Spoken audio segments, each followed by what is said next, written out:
Yeah. I can do anything. All right, welcome everybody. It's time to get on the couch with AP. I have the pleasure of speaking with Obbie West tonight. Obbie is here from El Paso to run his mouth with your girl. So let's see what we can find out. Edward Wilson, is that you were born? That is. So a lot of people don't know that. What brought about Obbie West? I know everything. I'm gonna find out everything. It's I wish the story was a little deeper than what it is. It's not. I never really been a fan of social network. Okay. Right? Back when they had, what was it called? FaceSpace or MySpace? Yeah. Oh, Back yeah. when they had MySpace and Black Planet, I never had one of those accounts. And there was a friend of mine who came to my house. Okay. And he was on Facebook. So I asked him, I said, how do you use that? So he was telling me how to use it. Mm-hmm. He said, pretty much type in a name and you search for people. So I wanted to find this girl who I went to junior high school with. Right? Okay. So growing up in LA, don't ask me why, but growing up in LA, they called me Bobby. Okay. Right? So when I started this Facebook page, I didn't want to use my name because I didn't want people to be able to search for me. My intent wasn't to maintain a page. It was to find this one person, develop contact, and then get out of there. Okay. So I didn't want to use my name. So I took the letters to Bobby and I scrambled them and it made Obbie. Okay. I'm from the West Coast, so West, right? So it was a name that I made up for a temporary page just so I can hide from society, find this person, and then evacuate. And I didn't know that people could search for you by your email address. So it was a failed mission then. Right. They still found you. So I started getting friend requests. So I'm like, how they know? This You know what I isn't mean? me. Right.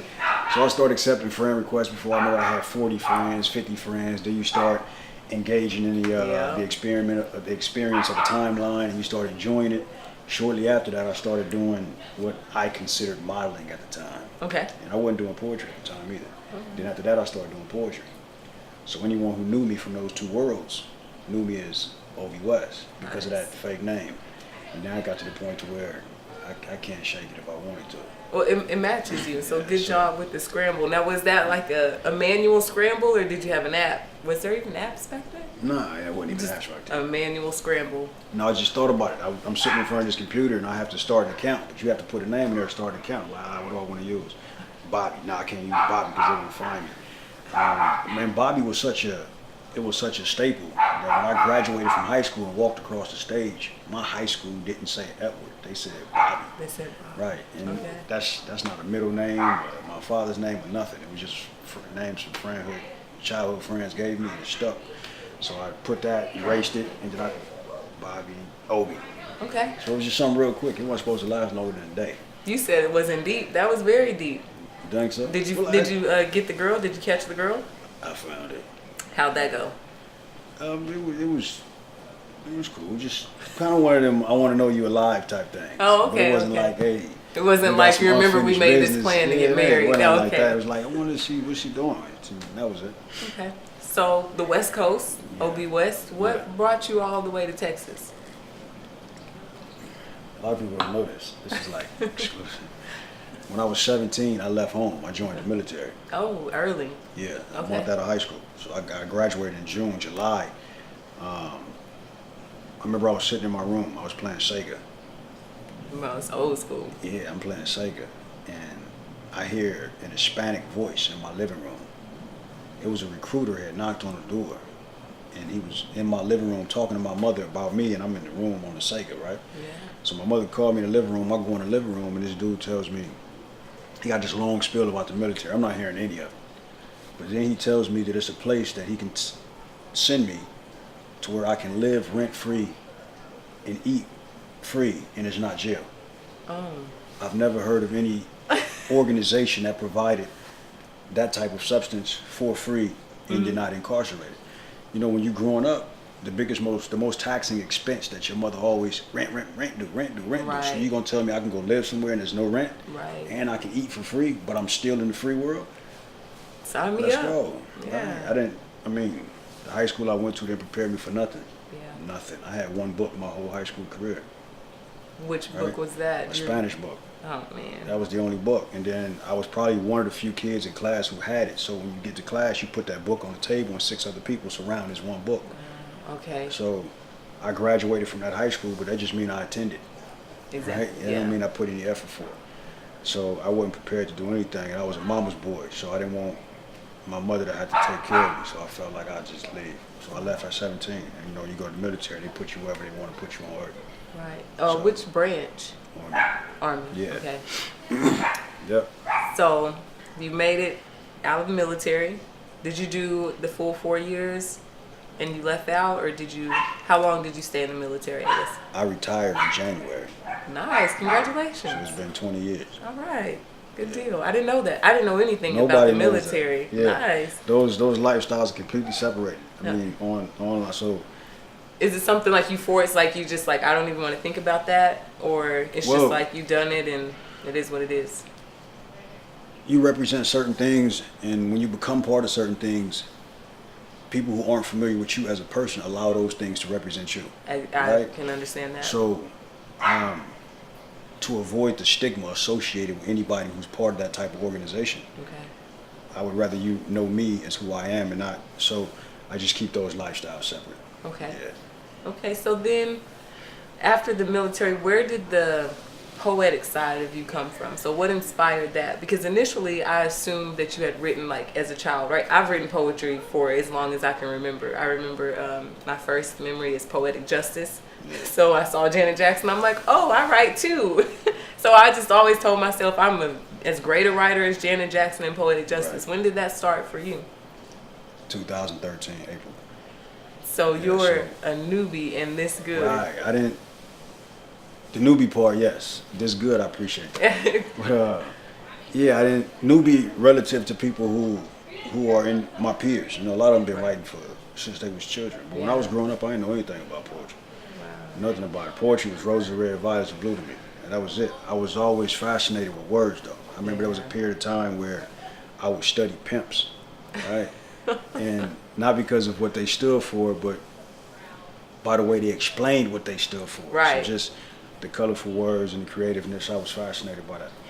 But I never had an outlet for it. I can't rap, you know what I mean? Okay. And I remember there was a period of time where I was in Texas, I was in the shower, I'll never forget this day. And I'm in the shower standing there, and my mind done pretty much left earth, and I'm feeling empty. I'm feeling like there's no level of fulfillment. All I do is wake up in the morning, go to work, come home from work, and I repeat the cycle. But no part of that day is fulfilling. I'm just living a life of necessity. I need to do this because I got to pay this bill. Right. But what am I doing for me? And I didn't know what that thing was. So fast forward, it was this dude that used to come from Dallas. I was in Killeen, Texas. Okay. He used to come from Dallas and throw shows in Killeen, Texas, poetry and comedy shows. Mm-hmm. So I heard it's a comedy show at such and such lounge. So I'm gonna go. I like comedy. I didn't know nothing about the poets, but if I want the comedy, I gotta also take the poetry because it's coming as a package. So I sat there and I'm like, okay, it was an open mic. I didn't know what that meant. Okay. I'm like, okay, get this over with so I can hear a comedian. Come on. But then these poets hit the stage, and the form of expression was the most liberating thing that I've ever been exposed to. I didn't know that you can become that transparent and vulnerable in public and it can be accepted. Yeah. So when I saw that, it instantly grabbed me as that's that thing that I was in the shower trying to figure out. And I don't even remember seeing the comedian. So the whole reason why you that's came where I went. was I don't even remember completely seeing you. it. Like four poets hit the stage, and I was in awe the whole time. So at the end of the night, I asked the dude who threw the event, I said, hey, how can I do that? He said, well, just come back next month and sign up.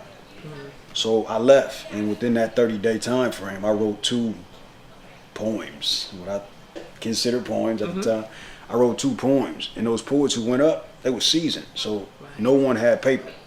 They all had it memorized. Yeah. So I didn't know it was a such thing as reading a poem off a piece of paper. My first introduction was by professionals, so I felt like I had to memorize those poems. So those 2 poems I wrote within those 30 days, I memorized them. Wow. So when I showed up 30 days later, in May, I signed up on the list. I went up there and did my little 2 poems that I memorized, and I ain't been back. You know what I mean? Yeah. Yeah, you know how back in the 90s, before there were cell phones, you had to go home to communicate. Right. Communication wasn't instant. Right. Now you think back at that time frame, you like, how did I make it without right. I don't know how I made it before the introduction to poetry, right? It's like what your cell phone was to you. So it's become a lung for me. You take my lung, I don't breathe as easy. Right. So that's what poetry become after that particular situation. So he came back every month. So I was writing 2 poems a month just so I can be ready for that next show. Right. He leave, I got 30 days, 2 more, memorize them. I got 30 days. Before I know it, 5 shows later, I got 10 poems now, right? I'm ready for the world. Yeah, so that's pretty much how it happened. Then it became my primary form of communication, right? I can tell you more about me through one of those than I can tell you just exchanging dialogue and general conversation. Okay. Yeah, this is difficult for me. That is easy. Yeah. But it's so when I saw you perform 2012, I think is what I want to say. Maybe 13 or early somewhere, because I know it was a certain job that I was working at. Mm-hmm. So it might have been 2013. And where was I at? In Oklahoma City, downtown. And it was some small bar, and they've closed it down now. But I remember it was you and Candace, and you guys were like the premier artists that they were talking about. That had to have been, because I didn't get to Oklahoma until August of 14. Was it 14? Yeah. Okay, that could be right. I just remember the job that I was working with, because that's the person that I showed up with, me and the girlfriend from work.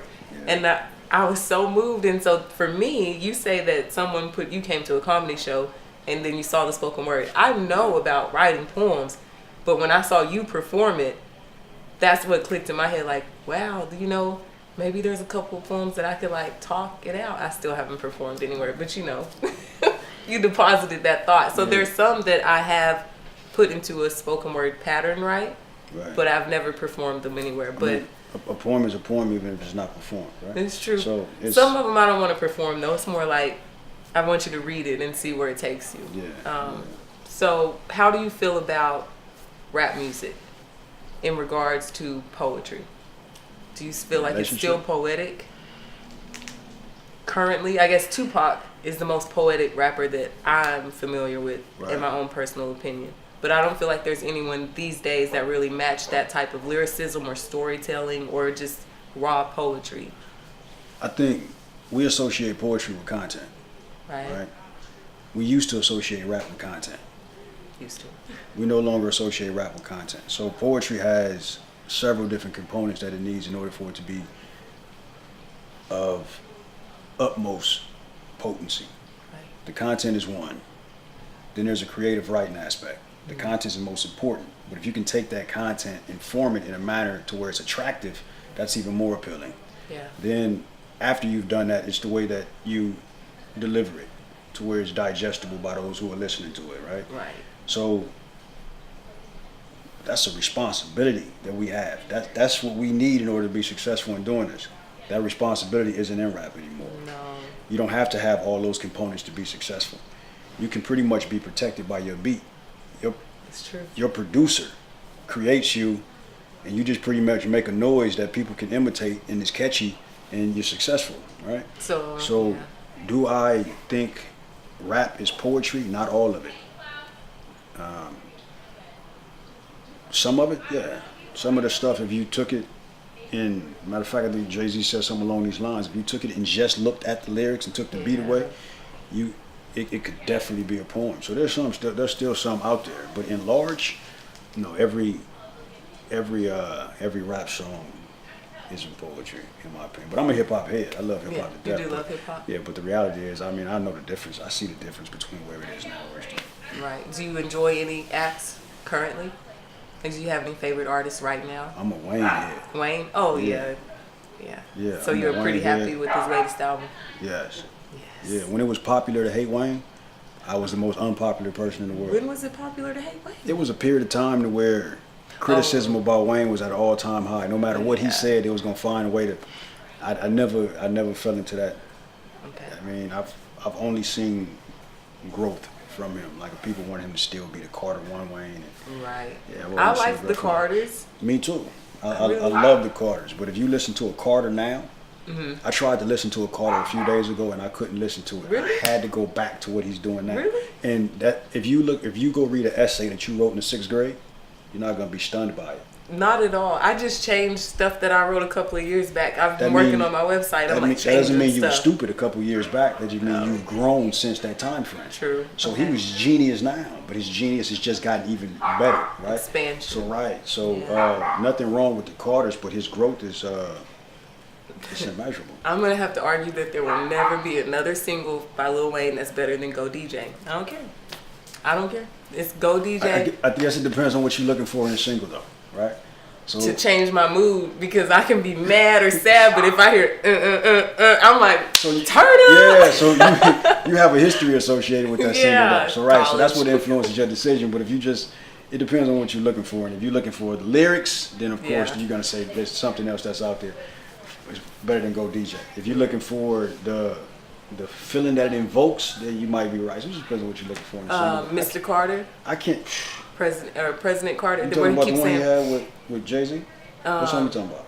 Mr. Carter. He did have that. Yeah. Well, there's like President Carter, and he's just talking about like how I guess the system works effectively against black people. Oh yeah, I know. What it was on the same album as Go DJ. It's hard to pick. He's really see genius. The catalog. It's hard to pick a favorite Wayne song. You could probably pick. This was my favorite for this time frame. Right. To just pick a. Or what memory it invokes. Yeah, absolutely. But you can't pick a favorite Wayne song. All right, I'll give it to you. Yeah. So, outside of music, what else inspires your poetry? Life. So I think poetry is a depiction of life. So everything that's life, right? So this conversation can influence a thought that may later become a poem. Something I see someone else go through, what I deal with on a day-to-day basis. So I can't narrow it down. Some people are emotional writers, and they don't write unless something goes wrong in their lives, evokes a certain level of emotion, and then they're triggered to write. Right. Me, I just need to be able to breathe. You know what I mean? Yeah. As long as I can breathe, there's something that's going on around me that's worthy of being chatted about. Okay. So it's just life in general. So I noticed that you have a high regard to women. There's a lot of poems that I've heard where you just talk about women and what it means. Your daughter, you've had some poems for her. So you talked about your mom, having a good relationship with her. Is that where you get that, like, admiration from? Nah. Because there's not very many people that, I guess, like, to me, that's like writing a song about your daughter. Yeah. No, that's all the front, the poems. No, I'm just playing. My mother, yes, that's where it came from. My mother taught me when I was younger, women don't walk closest to the street. Right. That means you have them on display. They're your prostitute.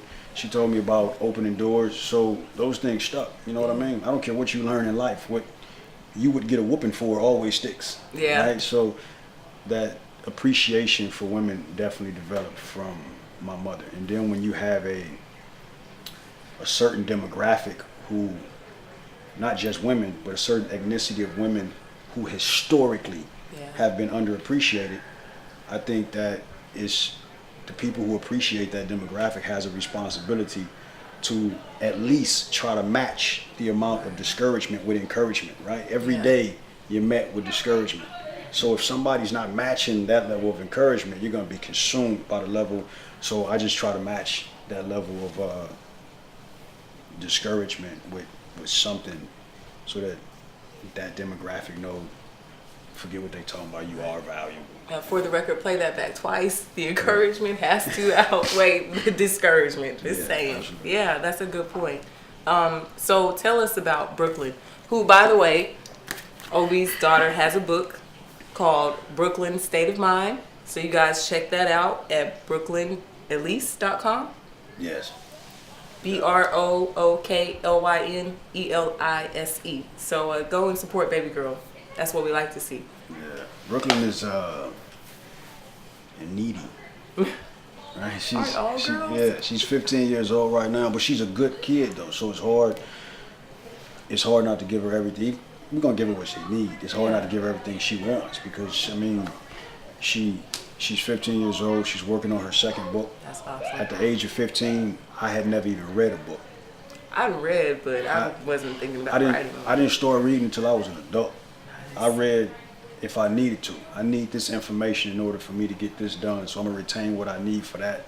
But to just read for self-improvement, Yeah. and she has a book, and she cries about bees in school. So she's a great kid. So it's hard to create that balance between a lot of us.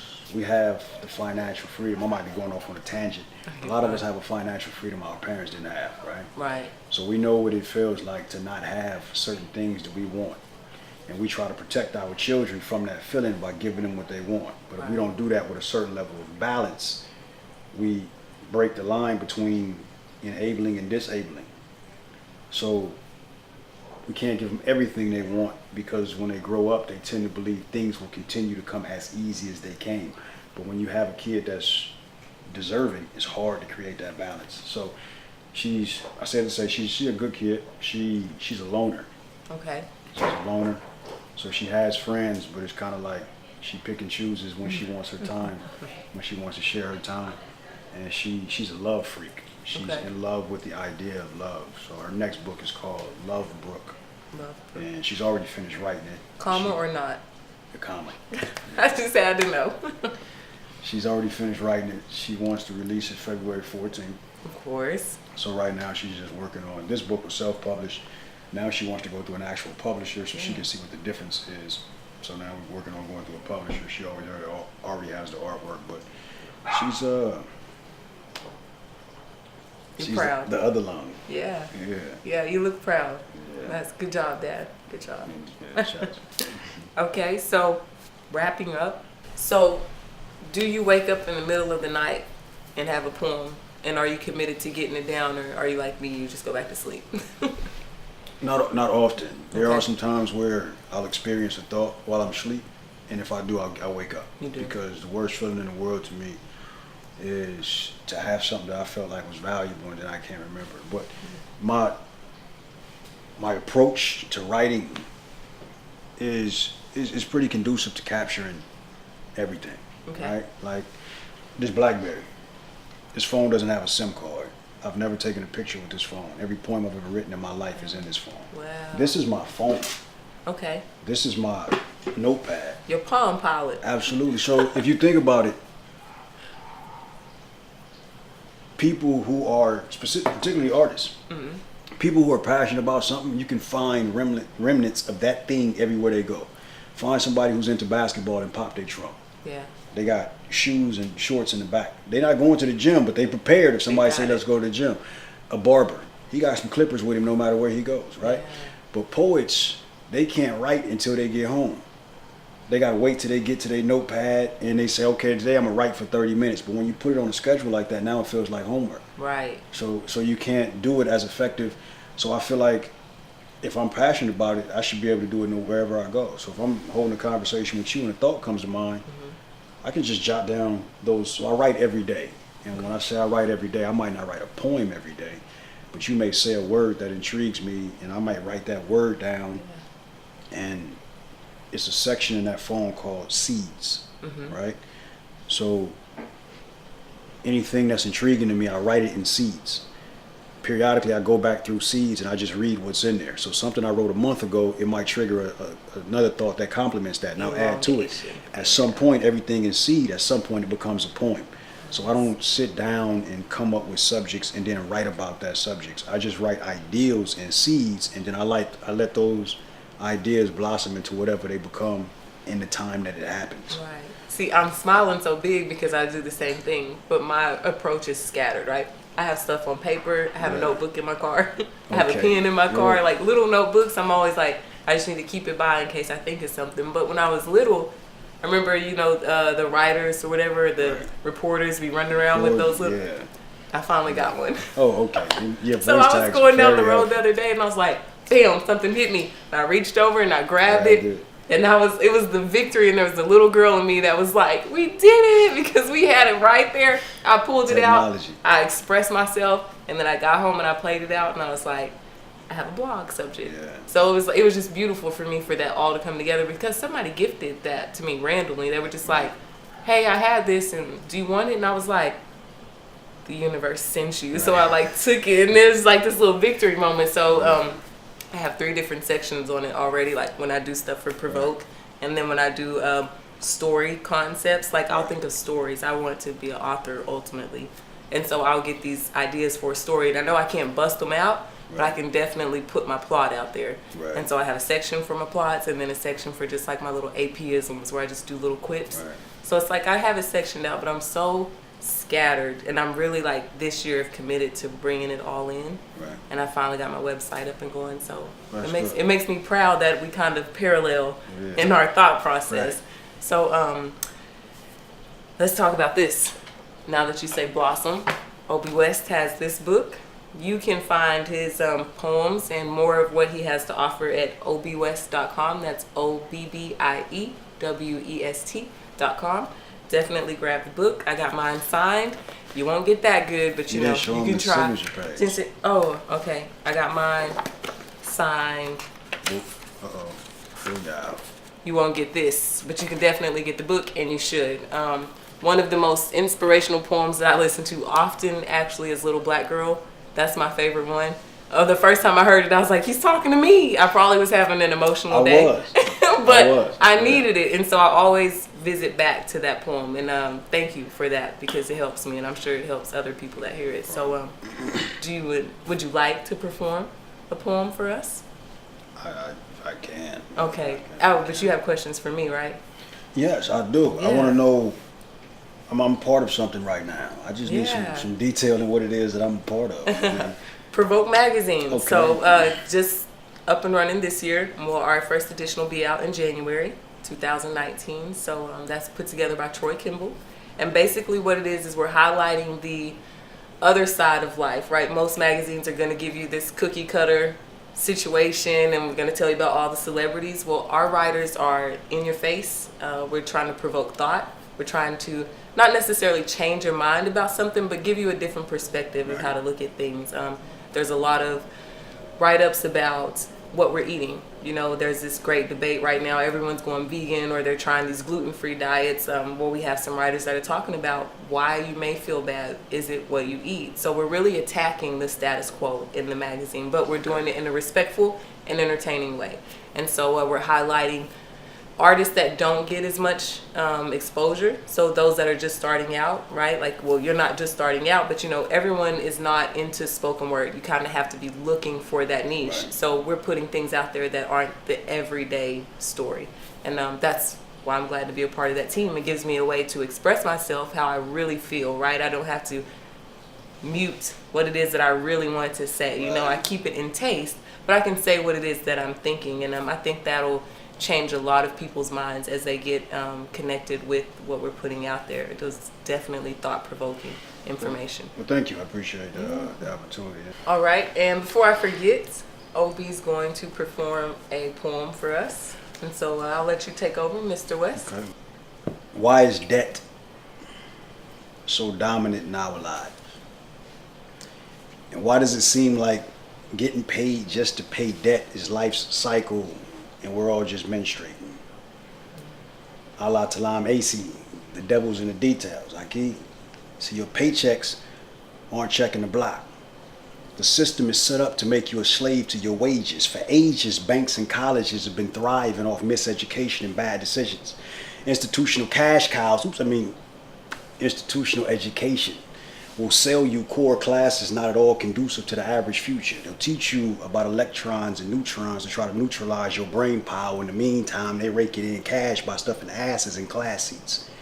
Student athletes are forced to believe that the paid school matches the millions being made on game day. They're selling his jersey to pay this coach outrageous wages, but the star receiver's working a drive-through ringing up potato wedges. The core curriculum doesn't have a section for money management.